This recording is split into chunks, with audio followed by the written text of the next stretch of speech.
Hey everyone, welcome back to the channel. Today we need to talk about something that's hitting millions of Americans right in the wallet, and most people don't even realize it's happening. I'm talking about auto loans. And no, this isn't just another "don't buy a fancy car" lecture. This is way bigger than that. Right now, the average American is signing up for car loans that last longer than a PhD program. We're talking 84-month loans. That's 7 years to pay off a car. And here's the kicker. By the time you're done paying, you're underwater, upside down, and somehow still losing money. So grab a coffee, because we're about to break down exactly how auto loans have become one of the biggest wealth killers in America. And trust me, once you see these numbers, you'll never look at a car dealership the same way again. Let's dive in. All right, so let's start with the elephant in the room: 84-month car loans. Now think about this for a second. 7 years. That's longer than most people keep their phones. Longer than most relationships, honestly, and definitely longer than most people keep their cars in good condition. But here's what's happening. Car prices have gone absolutely insane over the past few years. The average new car in America now costs over $48,000. Let me say that again, $48,000. That's more than what many people make in an entire year. So what do dealerships do? They stretch out the loan. Hey, don't worry about that $48,000 price tag. We can get your monthly payment down to just $600, $700 a month. You can afford that, right? And on paper, it sounds reasonable. But here's what they're not telling you. First, you're paying interest on that loan for 7 years. Even at a reasonable 6% interest rate, you're paying thousands and thousands in interest. On a $48,000 loan at 6% for 84 months, you're paying over $10,000 just in interest alone. Second, and this is huge, your car is depreciating the entire time. A new car loses about 20% of its value the moment you drive it off the lot. Within the first year, it's down 30%. By year 3, you've lost almost half the value. So let me paint you a picture. You're 3 years into your 7-year loan. You've been making payments religiously. And guess what? You still owe more than the car is worth. You're trapped. And that brings us to negative equity. This is where things get really ugly. Negative equity means you owe more on your car than it's worth. And right now, this isn't some rare situation. It's the norm for millions of Americans. Here's how the trap works. Let's say you bought that $48,000 car with little to no down payment. You're making your monthly payments, feeling good about it. Then 3 years in, something happens. Maybe you need a bigger car because you had a kid. Maybe your car breaks down and the repair costs are insane. Or maybe you just want something different. So you go back to the dealership. The dealer runs the numbers and says, well, your car is worth $22,000 in trade-in value, but you still owe $28,000 on your loan. That's $6,000 of negative equity. You're $6,000 underwater. Now here's where it gets predatory. The dealership doesn't say, sorry, you can't afford a new car right now. Nope. They say, no problem. We'll just roll that negative equity into your new loan.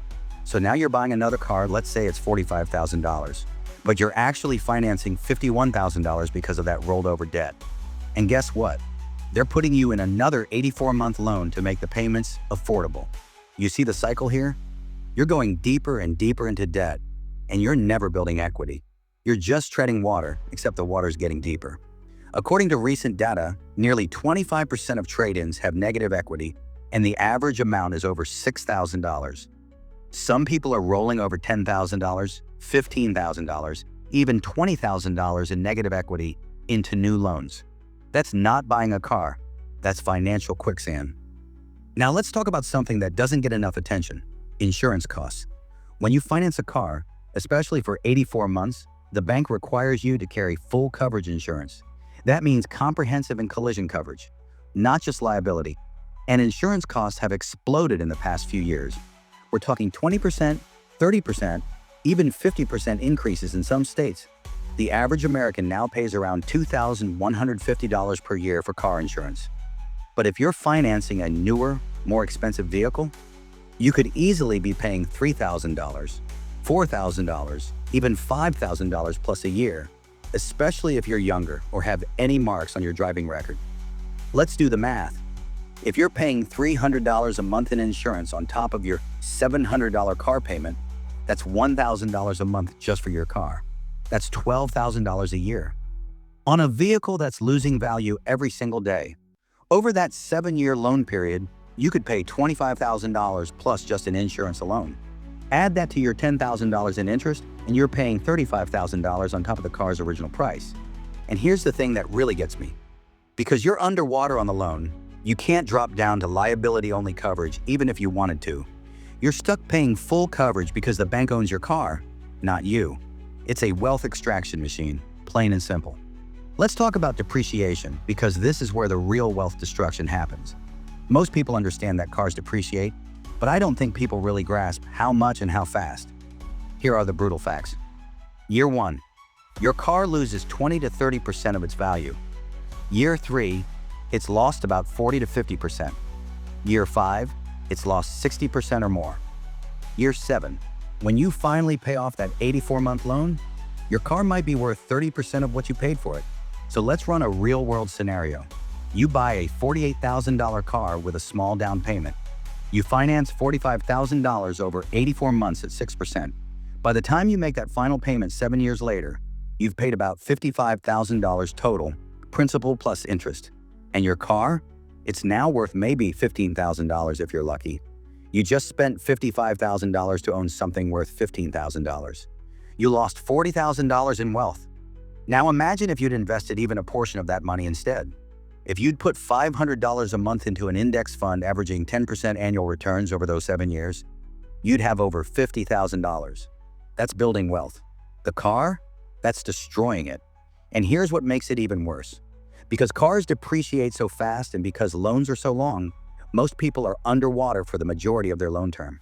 You might not reach break-even until year 5 or 6 of a 7-year loan. That means for 5 or 6 years, you literally cannot sell or trade that car without coming up with thousands of dollars in cash to cover the gap. You're trapped. So let's add it all up, because when you see the total picture, it's genuinely shocking. Over 7 years on a typical new car purchase, vehicle price, $48,000, interest paid, $10,000 plus insurance, $25,000 plus maintenance and repairs, $7,000 plus total spent, $90,000. And at the end of all that, you own a 7-year-old car worth $15,000. You spent $90,000 to have $15,000. That's $75,000 in destroyed wealth. And that's assuming nothing goes seriously wrong with the car. Now I know what some of you are thinking, but I need a car. I have to get to work. And you're absolutely right. For most Americans, a car isn't a luxury, it's a necessity. But here's the thing. You don't need a $48,000 new car on an 84-month loan. So how do you break free from this cycle?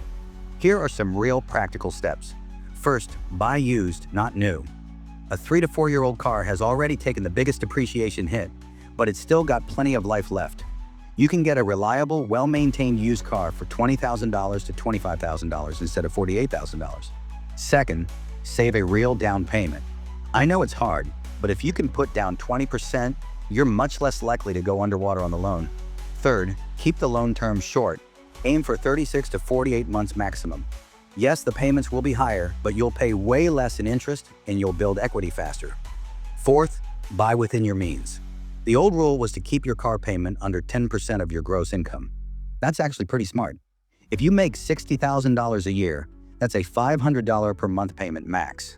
Fifth, keep the car long after it's paid off. This is huge. If you pay off a car in 4 years and then drive it for another 6 years, those are 6 years of no car payment. That's when you actually build wealth. And look, I get it. New cars are shiny and tempting. The dealerships are really good at making bad loans sound reasonable. But at the end of the day, you've got to ask yourself, is impressing people you don't even know worth destroying your financial future? Here's the bottom line. Auto loans, especially these extended 84-month loans, are one of the biggest threats to building wealth in America right now. They trap you in negative equity, they saddle you with massive insurance costs, and they destroy wealth through depreciation faster than almost any other consumer purchase. But the good news is, you have a choice. You can step off this treadmill. You can buy smarter, finance less, and actually build wealth instead of destroying it.